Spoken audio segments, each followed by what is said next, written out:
देखिए क्या बोल रहा है, कहता है कि एक व्यक्ति अपनी प्रारंभिक जो भी आय है उसमें शेष राशि का 20% निकाल लेता है शुरुआत में और 500 रुपया फिर जमा कर देता है, तथा शेष राशि का 8% फिर निकाल लेता है। यदि उसके खाते में जब 4140 रुपया बचा हुआ हो तो प्रारंभिक शेष राशि कितनी है।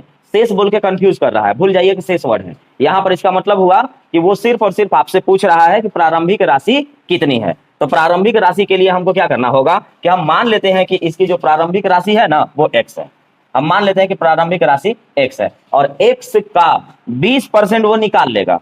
तो आपसे बोला है ना कि हम इसमें निकाल लिए फिर जमा किए, फिर निकाले फिर जमा किया, और ऐसे करते करते मेरे पास 4140 रुपया बचा हुआ है। तो हम मान लेते हैं कि ये शुरुआत में 100 रुपया रखा था और x का उसने 20% निकाल लिया, तो रखा भी कितना है 80%।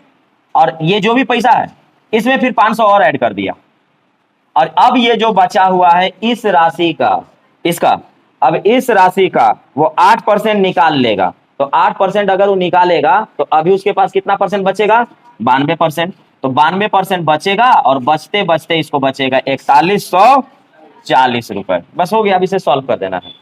एक बार फिर से, पूरी राशि x है, x में 20% निकाल लिया तो 80% अभी रखा हुआ है। अब जितना भी रखा हुआ है उसमें 500 और ऐड कर दिया। अब ये पूरी राशि का उसने 8% निकाला तो 92% छोड़ दिया है, और वो 92% 4140 रुपया है। और आपको पता है कि जब जब शेष बोलता है वो 100% में से देखा जाता है। तो यहाँ से आप काटेंगे तो 2 से काटेंगे तो ये कटेगा आपका 46 बार में, 4 से काट लीजिए ना, 4 से काटूंगा तो 23 बार में, और 4 से काटेंगे तो 25 बार में। ये रहा।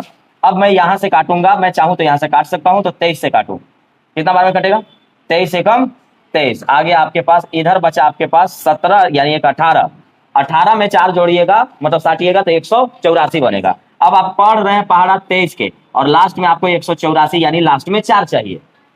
तो आप कहेंगे कि 8 तरीके 24, तो ये 8 बार जाएगा और 1 0 तो पहले से है, तो यहाँ से हमने काट लिया 180। अभी क्रॉस मल्टीप्लाई, तिरछा तिरछी गुना, तिरछा तिरछी गुना। और अगर मैं चाहूं तो इसको फिर मैं सॉल्व कर लूं, तो इसको सॉल्व करने के लिए एलसीएम कितना 100 और ये कितना रहा 80x, और अगर मैं चाहता तो काट लेता 20 चौका 80, 20 पचे 100। अभी देखिएगा एलसीएम आ गया 5, ये रहा आपके पास 4x, और ये देखिए 50 2500 बराबर, ये देखिएगा 1 0 और 25 8 200, और 25 से कम 25 25 और 20 45। अब ये तिरछा तिरछी गुना, तो ये देखिएगा 5 चौका 20 और 50 2500 यानी आ गया आपके पास 22,500।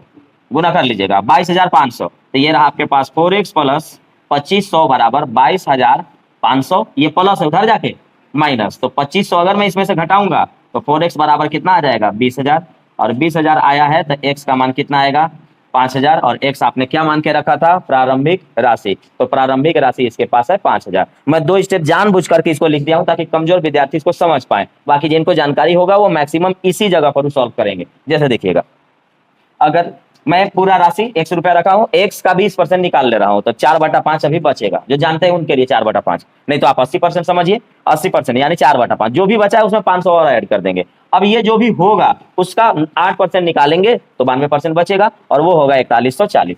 23 से मैंने काटा, ये 25 बार में काटा और ये काटा 180 बार में, गुना किए तो आ गया ये वाला आ गया 4500।